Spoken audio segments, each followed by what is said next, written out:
My grandmother, the Irish woman, was fanatically Tory. That must have been unusual among Irish people at that time. Extreme. Well, you'd think so. Since her own family was tortured by the Black and Tans. Wow. She'd tell you stories. We should explain that those were militia. They were the Protestant militia that terrorised Catholics.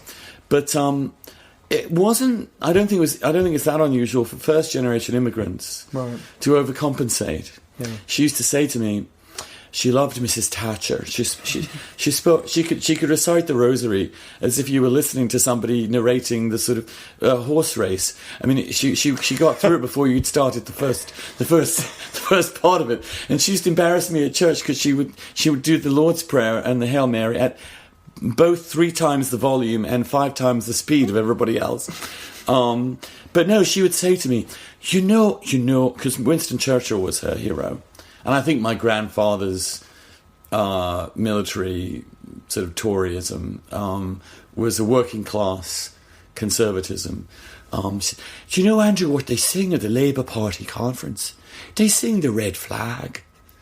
They're all communists. This is what I was brought up on. And at the same time as this, one of your first memories, isn't it, is the lights going out because of the 3-day week? Then it was a 3-day week, 1974. And we should explain this is when Britain was so riven by strikes that there were literally only 3 days of the week when there was electricity. Yes, and there were actually candles in supermarkets, and brand products were not available. Things were put in brown packaging for basic goods. The whole country was basically shut down by the unions.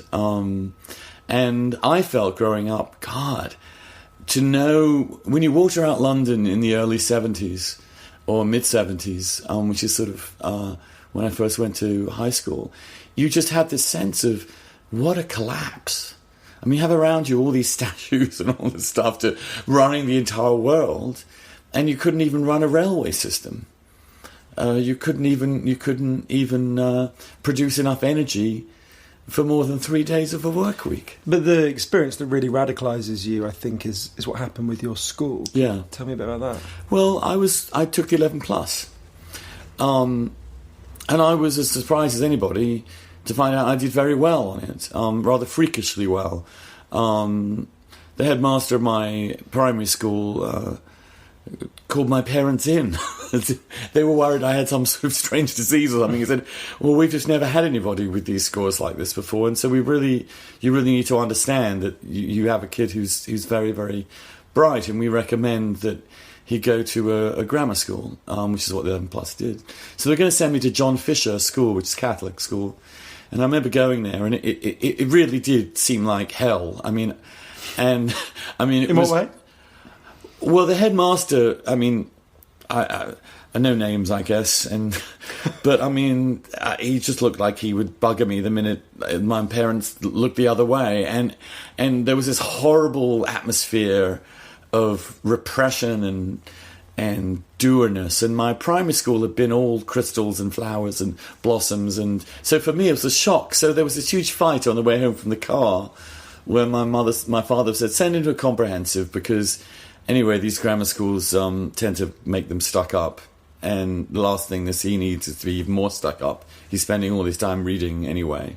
And my mother said, well, look, I'm going into too much detail here, but she said, no, we've got to get... So they found me a last-minute place at a Protestant grammar school, Reigate Grammar, which was 15 miles away from us.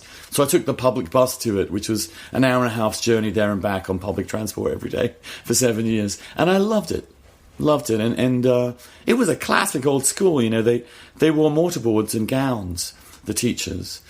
We were tested every month, and they would rank us from 1 to 30 and post a list on the front of the classroom.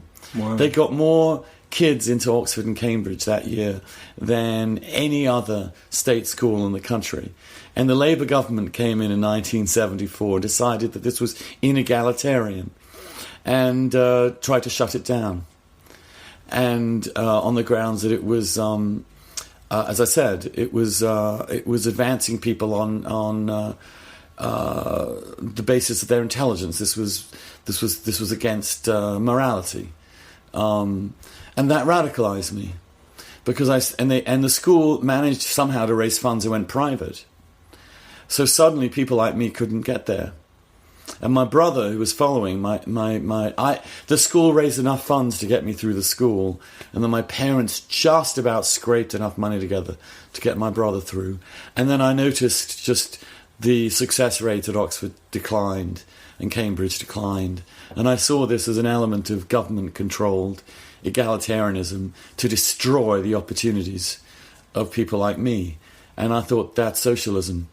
The advancement of mediocrity, the punishment of success, the enforcement of a phony equality. And it ended, of course, with more class division rather than less.